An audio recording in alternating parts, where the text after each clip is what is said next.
Welcome to Vsb News Online for Thursday, February the 19th. I'm Charles Webb. Bermuda's Accountant General, Curtis Stovall, told the Public Accounts Committee this afternoon that it would have been more advisable to seek tenders for the proposed redevelopment of the LF Wade International Airport, but he instead decided to grant permission for a sole contract involving the Canadian Commercial Corporation. VSB's Brian Darby tells us of his reasons. Mr. Stovall told the PAC that he granted permission after receiving a phone call and an email from the Finance Ministry in September. His reason was that he considered the redevelopment of the airport to be an issue of national importance and that it would provide increased employment in fairly quick time. He was also aware that the PPP contract being considered with a Canadian firm would not require financing at a time the country was facing debts of $2.5 billion. This he considered the sweet spot of the arrangement. He conceded that it would have been easier to judge value for money if the project had been put out to tender. Brian Darby reporting for VSB News. Home Affairs Minister Senator Michael Fay challenged the Trade Union Congress to put the furlough issue to the vote amongst the civil service. And opposition leader Senator Diallo Rabane complained of a serious lack of consultation over the budget in the Upper House yesterday, while we prepare to hear the Finance Minister's budget tomorrow. Us over here on this side, we are fully aware of the financial situation that Bermuda finds itself in at the moment. But we are also appreciative of the lengths the civil service have gone in the past few years to help with that financial situation. They've not accepted pay increases for several years, which stretch back to the previous government administration, and they've accepted furlough days during this administration's time. And so we do understand, and we are sympathetic to the workers. While, Madam President, I will definitely say it's not an ideal fiscal situation we find ourselves in, but we understand the views that are coming from the civil service, and we really do wish that the action that happened over those 2 days just didn't have to happen. And the fact that the union did refuse to have a furlough suggests that they are satisfied, unfortunately, with the changes that need to be made. You don't want to accept a furlough. This is what needs to happen. And that is what will happen. And it's unfortunate indeed. And I think what we all need to remember here is, whilst I accept, look, I don't want people to have to take furloughs, we are in a position where we have to make decisions about the budget. And yet, the private sector, that everyone seems to want to ignore through all of this, the private sector has had major redundancies in the last 7 or 8 years. Layoffs, 4-day work weeks, 3-day work weeks to stave off that unemployment. The sector has had, unfortunately, numbers of layoffs. A lot of companies have not had pay rises as well. And largely, we have been able to protect the civil service from redundancies. And long that may continue. So the government has done as best they can to see that not happen. Just 2 months into 2015, and Bermuda's tourism is beginning to show promising signs of recovery. This according to the Director of Public and Stakeholder Relations, Glenn Jones. In this case, we're looking at 3 indicators. They are room nights booked for the next 12 months, airline searches, and digital enhancement, digital interaction rather. To what degree are consumers interacting with our digital assets?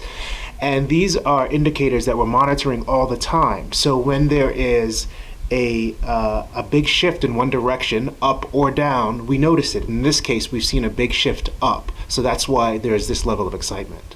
So to keep track of individual travelers, leisure and business travelers, we look at the Hotel Pace Report. And that is a snapshot of how many rooms are booked for the next 12 months. So we take this snapshot at the end of every calendar month. So when we did this last on January 31st, we saw a huge improvement from 1 month prior, and also a huge improvement from 1 year prior. So there are 8,105 room nights booked over the next 12 months, more than there were last year at the same time. Also, in December 31st, 2014, we were behind pace about 5.5%. And at the end of January, we were about flat. So that means the number moved in a positive direction about 5 percentage points in 1 month. And that's exceptional. That very rarely happens. So that's one of the reasons we think this is a positive indicator of what's to come. Last month's pink sale promotion factored into the fueling of advanced hotel reservations, as Glenn Jones explains. Pink Sale definitely played a role in these numbers. It is a digital campaign, so that would obviously mean that the digital interaction that our consumers have will go up sharply. And if the campaign is working well, the amount of room nights booked will go up sharply. So that is definitely the case. However, in 2014, we also had the Pink Sale. So we're able to compare apples to apples. But even though both things happened at the same time in 2014 as they did in 2015, the results we see from 2015 are dramatically better. So the Pink Sale does play a role in this, but it also played a role in 2014. This time, though, it seems to be playing a more impressive role. If you're one of those riders who like to create a third lane to hasten your journey, be advised that the Bermuda police have you in their crosshairs. In this final of a two-part report, Inspector Robert Cardwell of the Roads Policing Unit tells me that resources are being brought to bear to tackle this problem. The third lane people is part of the bad driving culture that has rooted in Bermuda. The culture didn't happen overnight, and we're not going to fix it overnight. But what we have to do around that is to educate people what the dangers are in creating the third lane. There's some misunderstanding on what we're talking about when we say third lane. So the third lane is when you have vehicles opposing, two vehicles going the opposite direction, and somebody creates a path down the middle. So the law speaks to, you can overtake, but you can overtake when it's safe to do so. So you can't overtake safely when there's opposing traffic. And an offense is created. It's called driving without due care and attention. So that is a behavior that is prolific in Bermuda, particularly during rush hour periods. And we're deploying our motorcyclists and the rest of our operational assets out there to combat that. But as part of our education strand is the awareness strand, and that is to bring to everybody's attention why that's dangerous. As police officers, we probably understand it more because we attend to collisions. We're the ones that attend with the ambulance to pick up the person who has a serious leg injury because they were creating the third lane and something happened. A car went across their path or somebody pulled out of a junction. So it's something that we're having focus to try and reverse. How many officers are applied to this exercise? It's every operational police officer that you can think of. So traffic used to belong to what we had was a traffic department. We don't have a traffic department anymore. We have a roads policing unit, which is a number of officers who ride motorcycles. Previously, it was those officers and those officers alone who would do laser operations, speed detection, all that sort of stuff. We got rid of the silos on this and made it a responsibility across the board for every operational officer. We deployed the laser devices, laser speed detection devices, to all of the stations. So St. George's have them, Somerset has them, Hamilton Police Station have them. And we'll be back with more news right after this. In an effort to make Bermuda's roads safer, and in partnership with Bermuda Police Service and the Bermuda Road Safety Council, Defense Broadcasting is launching a safe driving campaign. Complete with thumb bands, come into Defense Broadcasting and 94 Reed Street and make the commitment to drive safer and slower for yourself. Your voice could be featured on the radio. Get yourself a thumb band as a reminder of your commitment to drive safer and with fewer distractions. While you're at it, why not get one for someone in your life who also needs a reminder that our roads do not discriminate. They can take anyone's life. Let's drive safe, Bermuda, and arrive alive. Peace and love. Safe journeys. Today's corporate meeting is not about sitting around a table discussing future business strategies. Welcome to the world of out-of-the-box meetings, where team building and cooking factor in. These are some of the themes Alba Beach Bermuda is offering their clients, as outlined by the hotel's corporate and group sales manager, Heather Lamb. For example, we worked with a reinsurance company at the end of last year who wanted to do a strategic planning and also team building kind of exercise with their senior managers. And what we ended up doing is having a number of meetings within the meeting space, but then we were able to take it out and to do some team building exercise with some outside companies down at the beach. And followed by that, it could have been a little bit of a mini beach Olympics. We've done things where we've called it's the Amazing Race, where there's various vantage points around the property, where we create things for people to do and work together to get to the next objective. But now, would serious meeting groups want to do this type of thing? They really do. This is the kind of things that they're looking for as far as an overall experience. That's not just about getting sort of thoughts down on paper and plans for the next fiscal year. They want to be able to make sure that everybody is engaged on all sorts of different levels and create a level of trust amongst the participants so that they are effective team members working together for a greater goal. So where does cooking with the chef come into play? Well, we can also encourage, there may be an opportunity, for example, with different companies, they may not want to be so inclined to go down to the beach or to do an adventure scavenger hunt throughout the property. Instead, they may want to do some one-on-one cooking with a small group of people with the chef and to do some cooking classes with the chef. There are those who are not so physically inclined.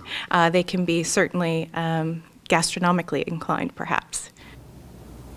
The Argus Group and the Center of Philanthropy are teaming up for their 6th 5K charity walk on Sunday. Starting at 8:30 a.m. on Wesley Street in Hamilton, the Argus Walks the Walk is unique in that participants identify which charity they want a portion of their $25 entrance fee to go to. Michelle Jackson of Argus gave VSB's Brian Darby a briefing on what it's all about. This is the Argus Walks the Walk, and we are delighted to partner with the Center on Philanthropy because it allows charities to raise money, and they don't have to host their own walk or run event. They can use it as a fundraiser, and $20 out of the $25 registration fee goes to the charity, the registered charity of choice. So it's a great opportunity for charities to raise funds. I can't forget the number of people who came last year. It was a flood. Oh, it was over 1,100, so almost close to 1,200 people came out, and it was great because it's a fun event. It's not competitive, so people bring their dogs, they bring strollers. There are a lot of children involved and youth, so it's a really, really fun event for the community. And you raised last year, can you remember? I think we raised close to $30,000 for all of the charities. And again, it's a great event. So Argus sponsors it, and it's part of our initiative to get people out and walking. And Argus launched an initiative last month to really get holistic wellness. So we launched a program called Thrive, which is about getting out and walking. So again, getting healthy, getting walking, and this is a great event to do that. Coming into work this morning in the Torrance, there were people running and walking. I don't understand what's going on. Oh, I think it's great because people now recognize that we have to take ownership of our health and do something different. And again, this is an opportunity to do it, and it supports the community, so it gives back to charities. And Argus is pretty good at that. That's what we're about right now. It's about getting healthy, giving back, especially during these times. There's so many charities that are looking for funds. So if you can get healthy, get some activity, get out and give back, it's a great event. And now we turn to Earl Baisden with the latest from the sports desk. Following the 12 Bermuda Football Association's first and Premier Division matches over the last week, we can now bring you a look at the current stats, leading goal scorers, and standings in both divisions. A total of 37 goals were scored over the week and weekend in the two divisions, with 13 goals coming in the Premier Division, while 24 were scored in the First Division. Looking at the Premier Division, Somerset Trojans are the league leaders with 25 points. Hamilton Parish are in second with 24 points. The defending champions, Dendy Town Hornets, are in third with 21 points. Caston Lewis from the Flanagan's Onions is the league leading goal scorer with 12 goals. Antoine Russell from Robin Hood has 11. Shakir Smith from the PHC Zebras is in third with 6 goals. Over to the First Division, it's being currently led by the Boulevard Blazers with 33 goals. Devonshire Colts are in second with 31, and BAA are in third with 28 points. Ian Cook from the Boulevard Blazers is the league leading goal scorer with 17 goals. His teammate, Tyvence Douglas, is in second with 14 goals. Lizandro Simon from the Devonshire Colts has found the back of the net 13 times this season. Meanwhile, Reggie Lamb's Mansfield Town boss, Adam Murray, believes Mansfield Town has overcome the psychological barrier with their 1-0 victory over Luton Town on Tuesday night.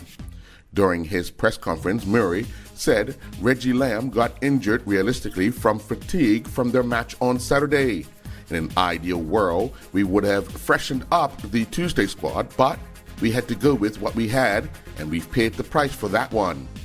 He concluded by saying it's not looking good from the initial assessment, but we'll have to see how he is following a scan. Bermuda Football Association officials will be keeping a close eye on the situation with Lamb as the World Cup tie against Bahamas is nearing. VSB Sports can confirm that 3 members of the Bermuda Football Association, Shaquita Parsons, Mark Wade, and David Sabir, earlier this month attended a match commissioner training course held by the International Federation of Football Associations, which is FIFA. The one-day seminar was held with more than 90 officials from across the CONCACAF region. Double gold medalist from last summer's Commonwealth Games, squash legend David Palmer has confirmed he will take part in the 2015 Randall and Coulter Legends of Squash event to be held in Bermuda April 21st through the 25th at the Bermuda Squash Rackets Association Club. Director of Squash Patrick Foster said, "We are looking forward to the same success the competition had in 2014. I had a brilliant 2014 for those squash fans who came to watch. It's exciting. It's the 7 legends and our own Nick Kime competing over 4 days of competition down here. I don't really know how to describe it. They're all my heroes. I think maybe if you heard me talking about it last year, I love watching these guys, and they were brilliant last year. It came down to Palmer versus Linku, so Australia versus France in the final, down to a 1-point playoff. If you check our website, you can see the playoff. It's fantastic. So yeah, we're looking for more excitement, same again, and a big tournament for this year. Trey Simons and his North Iowa Athletic Community College men's track and field teammates competed at the University of Wisconsin-Platteville Invitational. Simons won the mile in a school record time of 4:18.90, which qualified him for the national meet. Lisa Blackburn concluded taking part in the 2015 Area Pro Series in Orlando's swimming event. Blackburn competed in the women's 50 long course meter freestyle. She finished the preliminaries with the 42nd fastest time of 27:69, which was also a personal best for her. Following her performance in her first game of the season in the British Women's Basketball League, Janaea Wade-Frey has been named to the Team of the Week. Newly elected Bermuda Powerboat Association Commodore Henry Talbot was joined by past Commodore Paul Wellman in making a presentation to Jakari Woods, who is the St. John's Ambulance Deputy Quartermaster, in the amount of $1,500 in recognition for their services provided by St. John's throughout the 2014 Powerboat Association season. On behalf of the Bermuda Powerboat Association, I would like to thank St. John's Ambulance. We donate a check of $1,500 for the services of our 2014 season.